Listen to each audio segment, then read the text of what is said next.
Welcome to Kenton's videos. Enjoy the video. In this video, I will explain how to make bone broth rice. First, you'll need 1 cup of your preferred rice, like jasmine or basmati, and 2 cups of quality bone broth. The type of rice you choose can really influence the final texture, so pick one you love.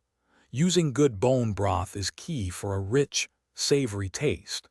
This simple combination forms the foundation of a delicious and nutritious dish.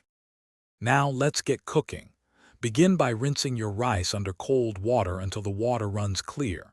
This step removes excess starch, preventing sticky rice. Next, combine the rinsed rice and the 2 cups of bone broth in a medium saucepan. Bring this mixture to a rolling boil over medium-high heat. Once boiling, immediately reduce the heat to its lowest setting. With the heat on low, cover your saucepan tightly with a lid. Let the rice simmer undisturbed for exactly 15 minutes.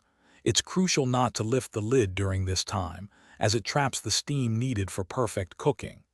After 15 minutes, remove the saucepan from the heat, but keep it covered. Allow it to rest for another 10 minutes.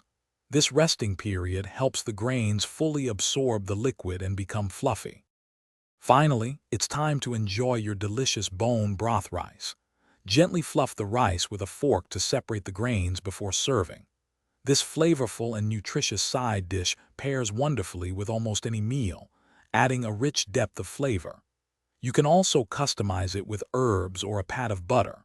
For more great tips and resources, including a book that can truly change how you think about money, make sure to check the description below for the link and other deals. Thanks for watching. Consider subscribing if we helped you.